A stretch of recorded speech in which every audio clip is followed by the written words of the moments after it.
si Sandi Umoja TV bwa mwe misosi duha tubabwira bya biganiro biryoshye cyane byose uzobisanga kuri Sandi Umoja TV. Inyuma ya kamera muri kumwe na Ngege, kuri mic murabona muri kumwe na Diama, ariko muzu za Sandi Umoja TV murabona turafise umushitsi mushasha tutadosana tumerenyereye, ariko avaye kutuvugana ibintu byinshi bitandukanye kuri we. Ikatuma tubahe karibu bivanye naho muherereye, tongera tuba twifuriza umunsi mwiza ngatondo keza n'ijoro ryiza. Naho tutatanga iganiro, ariko reka tubanze tumusabe yidondore hama tuvugana n'ibindi bitandukanye mu byo asanzwe akora ndetse n'ivyo twaje gukorana ngaha. Karibu sana bro. Thanks kabisa. Muduza kajwe hama mu present. Okay, ku mazina nitwa Bless Bryson, hama nk'abandu muririmbyi sanzwe nkora gospel music. Ko hama mbona yuko atamwidondoro urenge byo. Subira mwizina. Ku mazina nitwa Bless Bryson. Bryson waberewe kabisa. Merci.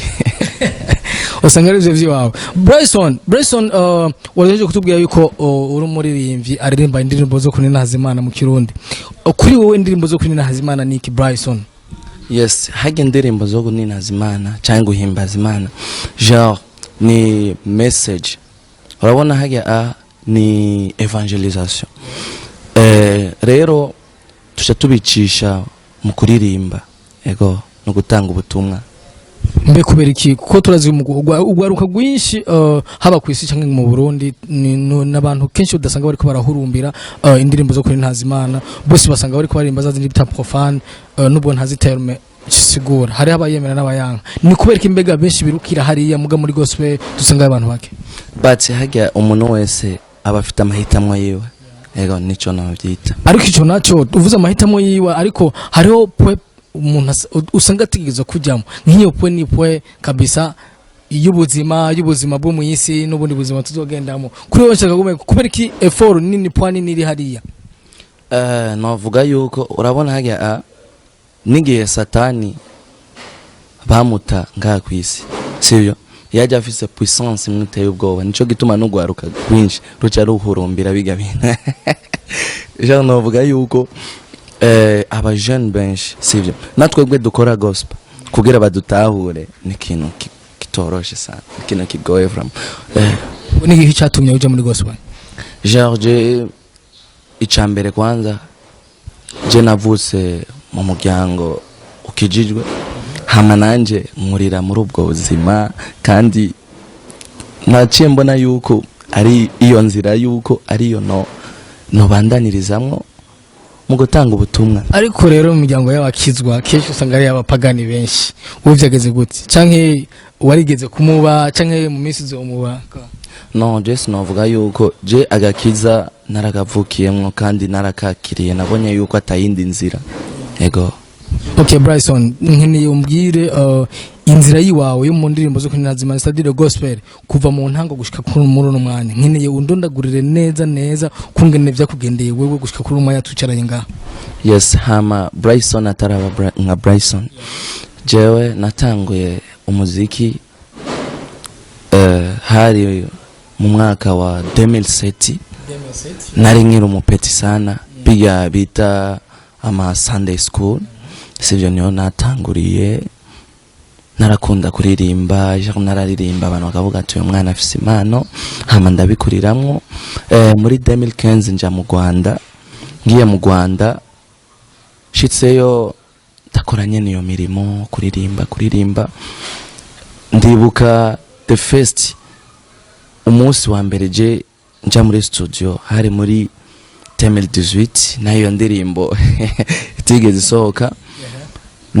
Navuye mu Rwanda nacenja muri Congo, ngiye muri Congo hano biti Bukavu, hama mvuye ngaho tataha mu Burundi kuko ari igihugu cy'amavuki. Be aho hose bwari kugenda kuvuga ivyo bintu cyangwa hariho ikindi kintu cyatuma ufata izo ngendo? Sikuvuga yuko hari umuziki, vyari ibintu vy'umuryango, ego kuko je ukuntu twakuze tutabana n'abavyeyi bose, cyo kintu cyatumye tuguma twideplaça tuja ibintu nk'ivyo.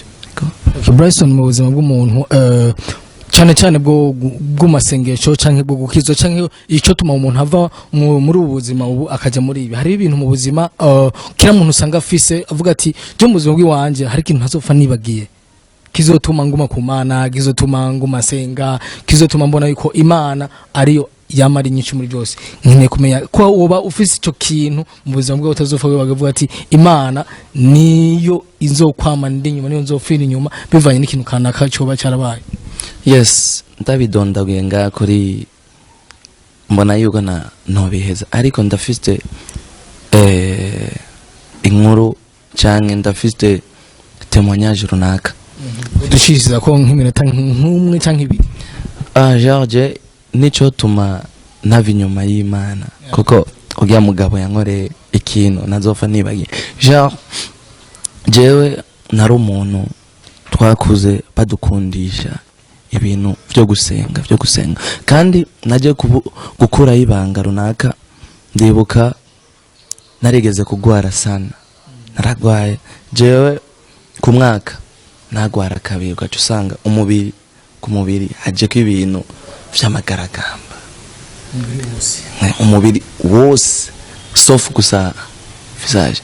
Hamwe ku ishure abantu batangura kunwenga ibintu nk'ivyo, ariko ndibuka umunsi gusa nabwiye Imana ambwira je narusha ubuzima, but narushe nihaciye na 3 jours ubwo nyene ese ya mbere tabona byose bitangiye guhera. Ico nico kintu naciye mbona yuko haga Imana ibihevyotse yabaye ese. Ubwa mbere nabonye ibintu bitangiye kuma vyonyene, biruma amandarindira, kuko après 3 mois vyaca bigaruka. Tukiraho nyene hari abana muri ville nimba atari babiri nimba atari batatu bafise ibintu by'ibigaragamba ku mubiri, bamaze kubabona yari nka kujya ego babona kujya vraiment.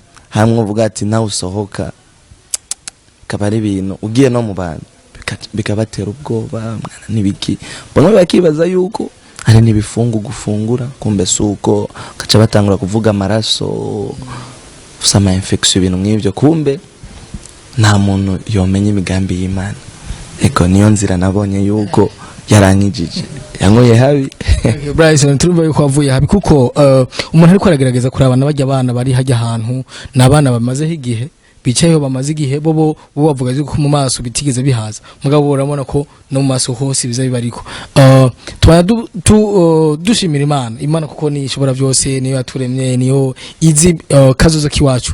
Bryson reka tugaruke mu buzima bw'umuziki bwawe, kuko turumvise point 4 ituma uguma aho hantu. Bryson muzima bw'umuziki bubera muri eglise canke mu studio gusohoka canke gute? Bryson kugira umuronke kenshi nkorera ma eglise, niho novuga yuko ariho nubatse izina kugira menyekane nka Bryson aja mu studio. Tanguriye mu eglise ariko nivyahereye aho Bryson ndaja mu studio kora indirimbo, aja ma event matandukanye mu ma competition ibintu nk'ivyo. Okay cyane gose. Bryson asengera he eglise? Bryson no umwe mu bizera bo muri eglise Midemsi skuri ni Montazione Internationale de l'Evangelisation.